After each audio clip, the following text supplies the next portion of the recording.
Il existe un cauchemar qui dépasse tout ce que l'imagination conçoit habituellement. Ce n'est pas le monstre dans l'obscurité, ni la chute qui ne finit jamais, ni la menace sans visage qui vous poursuit dans des couloirs qui n'en finissent pas de s'allonger. Ces cauchemars-là prennent fin. On s'en réveille en sursaut, le cœur battant, et puis la pièce se précise, et on comprend qu'on est en sécurité, que son corps vous appartient, qu'on peut bouger et parler et appeler et être entendu. Le cauchemar que je suis sur le point de décrire ne prend pas fin quand vous ouvrez les yeux. Il commence là. Imaginez être parfaitement éveillé, parfaitement consciente. Votre esprit fonctionnant à pleine capacité, pensant, observant, comprenant, ressentant chaque émotion avec une intensité complète. Et imaginez que votre corps est devenu une pièce verrouillée, que vous ne pouvez pas bouger un doigt, ni tourner la tête, ni émettre le moindre son, que vous ne pouvez même pas cligner des yeux selon votre propre rythme, que les gens autour de vous croient que vous êtes parti, que la personne qui vivait dans ce corps est déjà ailleurs, alors que vous êtes en réalité présente à chaque mot qu'ils prononcent, à chaque décision qu'ils prennent, à chaque plan qu'ils élaborent au-dessus de ce qu'ils croient être votre enveloppe vide. Ce n'est pas une histoire d'horreur que j'invente. C'est une réalité médicale qui s'appelle le syndrome d'enfermement. Et aujourd'hui, je veux vous parler d'une femme nommée Clara qui s'est retrouvée à l'intérieur et de ce qu'elle y a accompli. Clara Whitfield avait 40 ans et était au sommet d'une carrière qu'elle avait mis 20 ans à construire. Elle était architecte, pas au sens générique de quelqu'un qui dessine des bâtiments, mais au sens spécifique et exigeant de quelqu'un dont le travail avait été couvert par des publications, avait remporté des prix, avait transformé les horizons de 3 villes. Elle avait construit son cabinet à partir d'une structure de 2 personnes dans un bureau loué pour en faire une entreprise de 40 employés avec une liste de clients qui comprenait des entreprises, des gouvernements et des institutions culturelles. Elle avait accompli cela à travers l'intelligence, la discipline et un refus absolu de renier sur les fondamentaux. Et le résultat financier de 20 ans d'une telle approche était une fortune personnelle que ses comptables suivaient à 8 chiffres. Elle avait épousé Richard 6 ans plus tôt. Il était beau d'une façon qui requiert des efforts et des ressources pour être maintenu. Le genre d'homme qui savait quel costume communiquait quoi, qui comprenait le langage des pièces et des tables et lesquelles fréquenter. Il s'était présenté, quand ils s'étaient rencontrés, comme un promoteur aux premières étapes d'un projet important. Et dans les premières années du mariage, cette présentation avait été maintenue avec suffisamment de détails convaincants pour que Clara n'ait aucune raison de l'examiner de trop près. Elle l'aimait. Elle était occupée. Elle dirigeait une entreprise, gagnait des marchés et faisait le travail autour duquel elle avait organisé sa vie. Et Richard était à ses côtés lors des événements qui requéraient un partenaire et absent pendant les heures qui exigeaient une présence genuinement réelle. Et elle s'était dit que c'était simplement la forme d'un mariage moderne entre 2 personnes ambitieuses. Elle s'était dit cela depuis un certain temps quand l'AVC survint. C'était un mardi matin de mars. Elle était dans son bureau, en train de passer en revue des plans pour un projet civique en développement depuis 2 ans, et puis elle était sur le sol, et puis elle ne fut consciente de rien pendant une période qu'elle ne serait jamais en mesure de reconstituer. Ce qui se passa dans son tronc cérébral ces minutes-là était catastrophique et précis. Une interruption des voies neurales spécifiques qui gouvernent le mouvement musculaire volontaire, tout en laissant intacts les systèmes responsables de la conscience, de la pensée, de la sensation et de la conscience. La division la plus cruelle possible.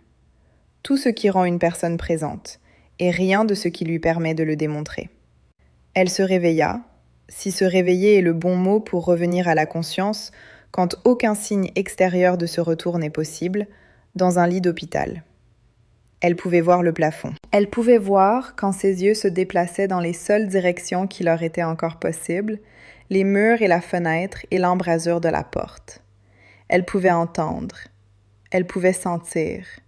Les draps, la ligne de perfusion, la température particulière de la pièce. Elle pouvait penser, avec une cohérence totale, à ce qui s'était passé et ce que cela signifiait et ce qui allait se passer ensuite. Elle ne pouvait pas bouger. Elle ne pouvait pas parler. Elle ne pouvait pas déglutir ni respirer sans les machines qui avaient été reliées à son corps pendant qu'elle était inconsciente. Elle ne pouvait pas tourner la tête pour voir qui entrait dans la pièce avant qu'il ne soit dans son champ de vision fixe. Elle pouvait cligner des yeux, d'une certaine façon. Pas de la manière totalement contrôlée d'avant, mais suffisamment. Les yeux restaient. Ils étaient le dernier bastion d'un soi qui était entièrement intact et entièrement emprisonné. Richard était au chevet quand elle prit conscience de son environnement pour la première fois. Il jouait le deuil avec l'engagement de quelqu'un qui la répétait. La posture courbée, la tête baissée, la main qui couvrait son visage par intervalles. Il parlait aux infirmières avec les tons étouffés d'un homme au bord de ce qu'il pouvait supporter. Elle l'observait et elle pensait, dans le silence clair et terrible de sa pièce verrouillée, qu'elle ne l'avait jamais vu travailler aussi dur pour quoi que ce soit.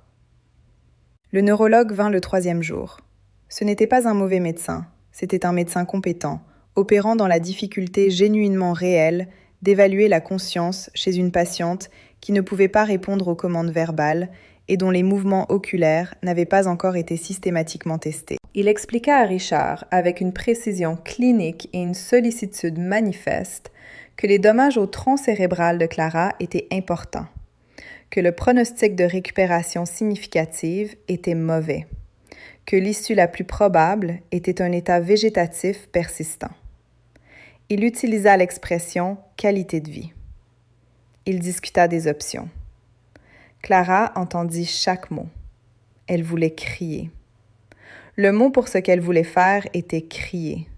Un cri plein corps, épuisant les poumons, qui remplirait la pièce et arrêterait la conversation, et forcerait tous les présents à comprendre qu'elle était là, qu'elle écoutait, que la personne dont il parlait était présente et consciente et avait besoin qu'ils arrêtent de parler d'elle comme si elle était déjà partie. Elle avait le cri en elle complètement. Elle n'avait aucun moyen de le libérer. Le visage de Richard, quand le médecin eut terminé, était difficile à déchiffrer depuis son angle fixe. Mais elle pouvait en voir assez. Elle pouvait voir la qualité d'attention qu'il portait au mot « végétatif » et à l'expression « persistant » et au langage clinique autour des possibilités de décision relatives au maintien de la vie. Elle connaissait Richard depuis 6 ans. Elle connaissait l'immobilité particulière qui s'emparait de lui quand il calculait quelque chose. Il remercia le médecin chaleureusement. Il posa des questions soigneuses et appropriées. Il était, dans ce bureau, le portrait d'un époux dévasté, naviguant une situation impossible avec dignité. Et elle l'observait et comprenait, dans la lumière froide et claire d'un esprit qui n'avait rien d'autre à faire que penser, qu'elle s'était trompée sur le genre d'homme qu'elle avait épousé. Il agit rapidement après cela. L'équipe médicale coûteuse, les spécialistes, le neurologue à la réputation internationale, les consultants en rééducation à qui on n'avait pas encore accordé suffisamment de temps avec Clara pour l'évaluer correctement, furent remplacés dans les 2 semaines. Richard invoqua la gestion financière, la nature de long terme des soins requis, l'avis d'un autre médecin qui avait examiné le dossier et confirmé le diagnostic d'état végétatif. Clara fut ramenée à la maison, dans la chambre qu'ils avaient partagée, maintenant reconfigurée avec l'équipement nécessaire à sa survie continue. La nouvelle infirmière arriva un lundi matin. Elle s'appelait Chloé et Clara connaissait son visage. La reconnaissance arriva de la façon dont arrivent parfois les consciences dévastatrices. Non pas comme un assemblage graduel de preuves, mais comme une compréhension unique, complète et nauséeuse. Elle avait vu ce visage auparavant, sur une photographie qu'elle n'était pas censée voir, sur un téléphone que Richard avait laissé ouvert par accident 18 mois plus tôt, dans une image qu'elle avait choisi à l'époque d'interpréter comme un contact professionnel, une collègue, une cliente, parce que l'interprétation alternative était une qu'elle n'était pas encore prête à faire. Elle était prête à la faire maintenant. Elle n'avait rien d'autre à faire. Chloé se déplaçait dans la pièce avec l'aisance propriétaire de quelqu'un qui a attendu d'occuper un espace et se voit enfin autorisée à le faire. Elle ajustait la perfusion de Clara avec la négligence efficace de quelqu'un qui accomplit une tâche plutôt que de prendre soin d'une personne. Elle parlait au téléphone, dans la pièce, devant Clara, de la façon dont on parle devant des meubles. Et quand Richard entra dans la pièce ce soir-là, et qu'ils s'embrassèrent, debout, au pied du lit de Clara, c'était avec la familiarité confortable d'un couple dans sa propre maison. Parce que c'est ce qu'ils croyaient que c'était. Je veux que vous compreniez ce que Clara vécut dans les semaines qui suivirent, parce qu'il est important que vous le compreniez complètement. Elle était éveillée la plupart de chaque journée. Son esprit était clair. Elle pouvait entendre chaque conversation qui se tenait à portée de ses oreilles immobiles. Et dans une pièce où 2 personnes se croyaient entièrement non observées, les conversations étaient exhaustives. Elle les entendit discuter l'argent, ses comptes, son cabinet, les actifs spécifiques et ce qu'ils valaient et comment l'héritage serait structuré. Elle les entendit parler d'elle, le désagrément de ses soins, les tâches spécifiques dont Chloé se plaignait avec le ton plat de quelqu'un qui n'a aucun rapport à la personne dans le lit en tant qu'être humain. Elle les entendit discuter le calendrier, la procédure légale pour retirer le maintien en vie, les formulaires à signer, le médecin qui avait déjà confirmé le diagnostic et soutiendrait la décision. Elle entendit Richard rire, une fois, de quelque chose que Chloé avait dit à propos de la situation. C'était un bref rire, vite réprimé, mais elle l'entendit, et elle l'entendra pour le reste de sa vie. Elle essaya tout ce qu'elle put imaginer. Elle concentra chaque capacité restante qu'elle avait à bouger quelque chose, un doigt, un orteil, le coin de sa bouche. Elle essaya de produire un son, n'importe quel son, à travers l'architecture immobile de sa gorge. Elle essaya de faire changer le rythme de sa respiration d'une façon qui pourrait être remarquée. Elle comprit, de la façon patiente et épuisante de quelqu'un qui n'a que du temps pour comprendre les choses, que rien de tout cela ne fonctionnait. Ses yeux pouvaient bouger, c'était ce qu'elle avait. C'était l'inventaire complet de ses outils disponibles. Elle commença à les utiliser délibérément. Quand Richard était dans la pièce, elle le suivait du regard. Elle maintenait son regard sur lui quand il parlait. Elle déplaçait ses yeux selon des schémas qui n'étaient pas aléatoires. Vers la fenêtre, retour vers lui, vers la porte, retour vers lui, en répétition délibérée. Richard le remarqua une fois et dit à Chloé que les mouvements oculaires étaient involontaires, une caractéristique connue de ce type de lésion cérébrale, et retourna à son téléphone. Elle le regarda la rejeter et pensa, dans la pièce verrouillée d'elle-même, que ce n'était pas terminé, qu'elle avait du temps, que eux, malgré toute leur planification, commettaient l'erreur fondamentale de la sous-estimer. Marthe arriva en service de nuit. Elle était plus âgée, dans la mi-soixantaine, estima Clara d'après ce qu'elle pouvait voir. Elle s'asseyait dans le fauteuil dans le coin, et elle était silencieuse de la façon spécifique de quelqu'un qui est à l'aise en sa propre compagnie, qui a appris par l'expérience que le silence n'est pas vide. Elle apportait un roman de poche qu'elle lisait dans les premières heures de la nuit. Elle ne parlait à Chloé qu'au-delà des informations de passation nécessaires. Elle avait les mouvements soigneux et efficaces de quelqu'un qui a fait un travail physique pendant longtemps et sait comment être économe d'efforts. La 3e nuit, Marthe se leva de son fauteuil vers 2 heures du matin pour vérifier la ligne de perfusion. Elle se tenait à côté du lit, regardant le matériel, et Clara la regardait. Marthe jeta un coup d'œil en bas. Leurs yeux se rencontrèrent, et quelque chose changea sur le visage de Marthe. Une qualité d'attention différente de l'attention professionnelle, de l'accomplissement d'une tâche. Elle regarda Clara un moment. Puis elle dit, tranquillement, dans la pièce, « Si vous pouvez me comprendre, clignez 2 fois. » L'instruction traversa Clara comme de l'électricité. Pas métaphoriquement, il y avait une réponse physique dans son corps à la possibilité qui s'ouvrait. Une réponse qu'elle n'avait aucun moyen de montrer, sauf celui qu'elle avait. Elle cligna 2 fois. Lentement, délibérément, pour qu'il ne puisse y avoir aucune question quant à savoir si c'était intentionnel. Marthe fut très immobile un moment. Puis elle approcha le fauteuil du bord du lit et s'assit. Elle dit « Mon mari était dans la marine nationale. Il m'a appris le code Morse il y a 40 ans. Je ne l'ai pas utilisé depuis qu'il est parti. » Elle fit une pause. « Je crois que je m'en souviens encore en grande partie.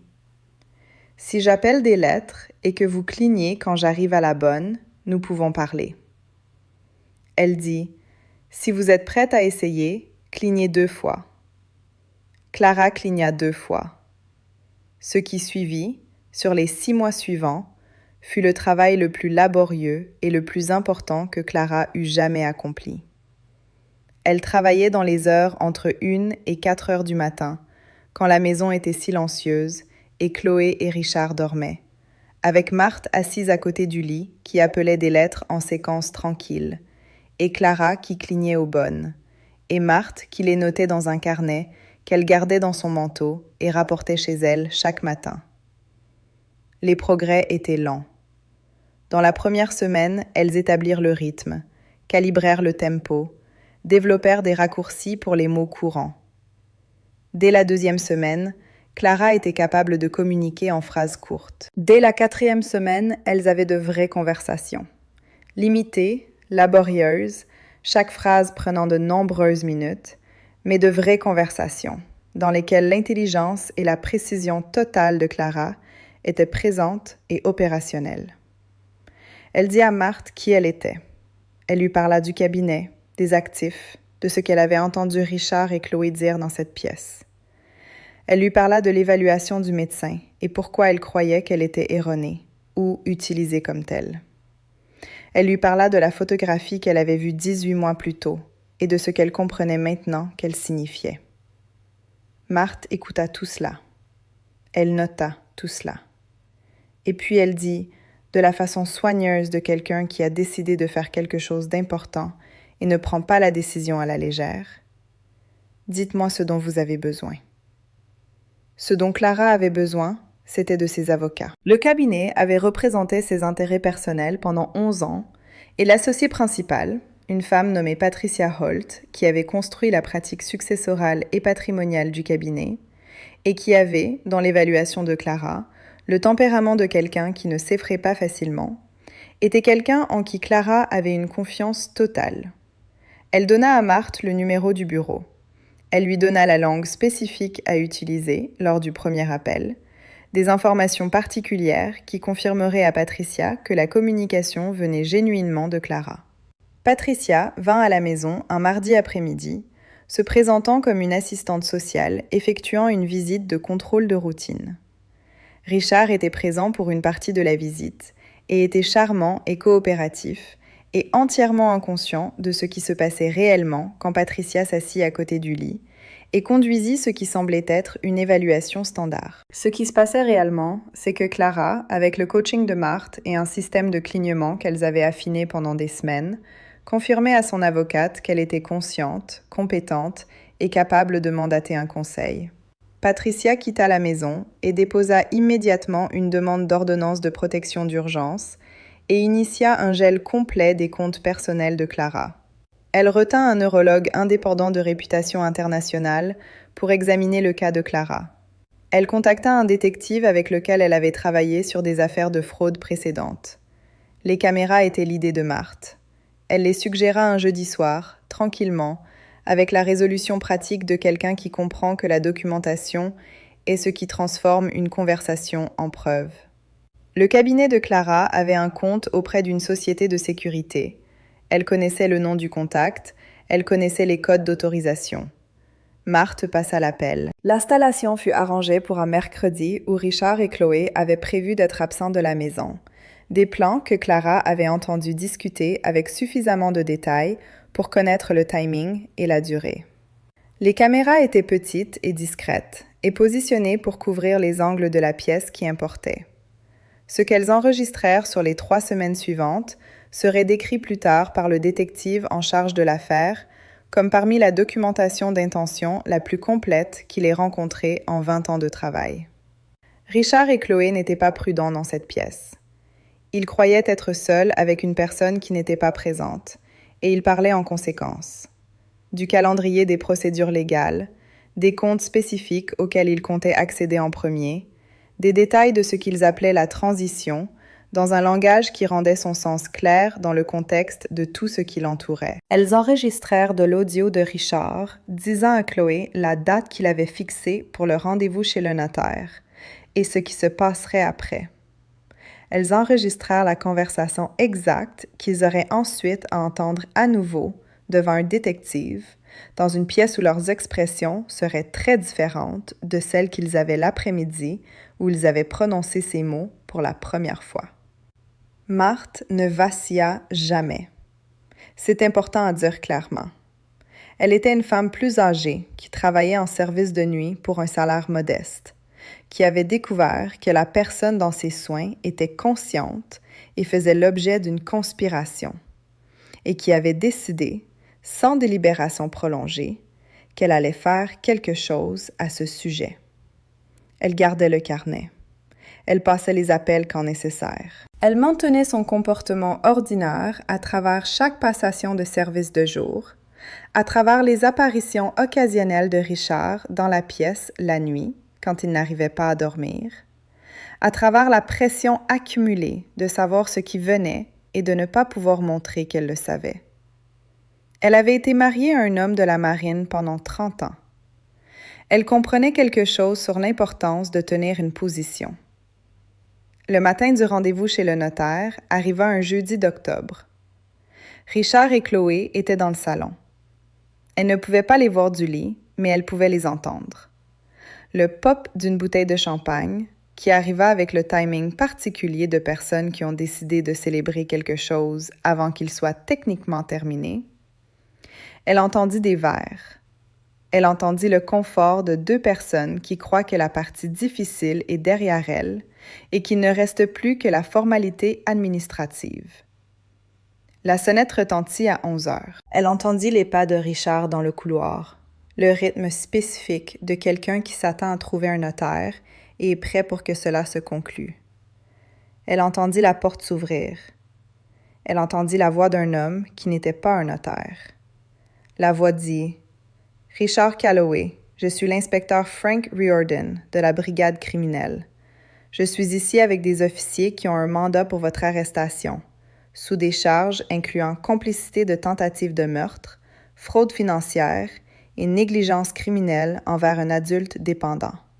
Je vous demande de sortir. » Le son qui suivit n'était pas un son propre. C'était le son d'un homme dont toute la réalité construite s'effondre en temps réel. Et ce n'était pas composé. Et ce n'était pas digne. Et il contenait, quelque part dans son chaos, la qualité spécifique de quelqu'un qui a compris, d'un seul coup, l'étendue complète de ce qui lui était arrivé. Patricia Holt était dans la pièce avec Clara dans les 20 minutes suivant l'arrestation. Elle s'assit dans le fauteuil à côté du lit et parla clairement et directement, comme elle avait toujours fait. Elle dit « C'est fait. Les comptes sont sécurisés. L'ordonnance de protection est en place.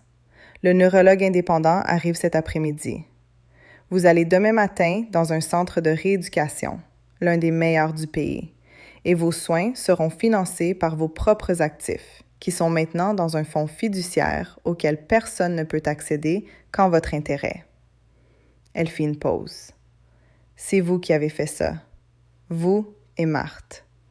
Je veux que vous le sachiez. » Clara cligna 2 fois. Le centre de rééducation n'avait rien à voir avec la pièce où elle avait passé 6 mois. Il était doté de personnel qui comprenait ce qu'elle était et ce dont elle avait besoin, qui lui parlait directement et développa avec elle, sur des mois, à travers la patience et la technologie et l'expertise spécialisée de personnes qui ont passé des carrières à travailler avec exactement cette condition, des systèmes de communication augmentés qui allaient bien au-delà de ce qui était possible avec les clignements et le code Morse. Il y avait un appareil, il y avait un logiciel, il y avait finalement une voix synthétisée qui n'était pas sa voix, mais était la sienne, qui prononçait les mots qu'elle composait. La première chose qu'elle dit avec elle, dans une séance avec son orthophoniste et Patricia Holt et Marthe, qui avait fait 2 heures de route pour être là, fut ceci. J'ai entendu tout ce qu'ils ont dit sur moi, chaque mot, et je veux qu'ils sachent que je les ai entendus. Ils le surent. Le procès fut approfondi et les preuves furent exhaustives, et les enregistrements, diffusés en audience dans une procédure que les avocats de Clara avaient veillé à documenter de la manière la plus complète possible, ne laissèrent aucune ambiguïté sur ce qui avait été planifié, dit et fait. Richard reçut une peine que ses avocats avaient, au cours des mois précédents, travaillé intensément à réduire et n'avaient pas réussi à réduire suffisamment. La peine de Chloé courait concurremment. Le médecin qui avait confirmé le diagnostic d'état végétatif sans examen adéquat fit face à une procédure séparée devant le Conseil de l'Ordre des médecins. Le cabinet de Clara avait continué à fonctionner pendant son absence sous la structure de management qu'elle avait mise en place des années auparavant, exactement pour cette éventualité. Parce qu'elle était le genre de personne qui planifie pour les éventualités, qui comprend que les institutions sont plus durables que les individus qui les construisent, quand les individus les construisent correctement. Elle retourna dans un rôle au sein du cabinet que son équipe de direction et elle conçurent autour de ses capacités actuelles, qui n'étaient pas ce qu'elles avaient été et étaient bien plus que ce que Richard et Chloé avaient compris. Considérablement plus. Marthe venait lui rendre visite une fois par mois, et elles avaient maintenant des conversations qui n'étaient pas contraintes par le rythme des lettres clignées dans l'obscurité. Clara avait dit, lors d'une de ces conversations, qu'elle voulait comprendre comment Marthe avait su. Pas la question clinique de comment elle avait remarqué le suivi oculaire. Clara comprenait le comment de cela. Elle voulait dire l'autre question. Pourquoi elle avait agi en conséquence? Pourquoi elle ne s'était pas dit, comme beaucoup de personnes se seraient raisonnablement dit, qu'elle pourrait se tromper, que c'était probablement un mouvement involontaire, que ce n'était pas à elle de décider. Marthe y avait réfléchi un moment, puis avait dit « Parce que je savais ce que c'était d'être dans une pièce où personne n'écoutait. » Elle n'élabora pas, et Clara ne le lui demanda pas. Certaines réponses sont complètes dans la forme sous laquelle elles arrivent. Je veux dire quelque chose avant de vous laisser avec cette histoire. Il pensait l'avoir enterrée. Il pensait que la personne qui avait construit l'entreprise, la fortune et la vie était partie, et que ce qui restait était un corps à gérer, et finalement libéré de l'obligation de continuer. Il pensait que la pièce verrouillée était vide. Ils avaient tort. De la façon dont on tord les gens qui confondent le silence de quelque chose avec son absence, qui regardent ce qu'ils ne peuvent pas voir et concluent que rien n'est là, qui sont si certains de leur propre récit qu'ils ne vérifient pas les yeux. Elle était dans les yeux. Elle était entièrement dans les yeux, observant et pensant et attendant, pendant 6 mois, avec la patience de quelqu'un qui comprend que ce qu'elle a de son côté, c'est le temps, et que les personnes qui croient avoir déjà gagné ne passent pas leur temps de la façon dont elle passe le sien. Il l'avait sous-estimée quand elle pouvait parler. Il l'avait sous-estimée davantage quand elle ne le pouvait plus. C'était leur erreur. Et c'était la même erreur, faite 2 fois, et elle leur coûta tout. Ils pensaient l'avoir enterrée vivante dans son propre corps, mais ils ont oublié de lui fermer les yeux.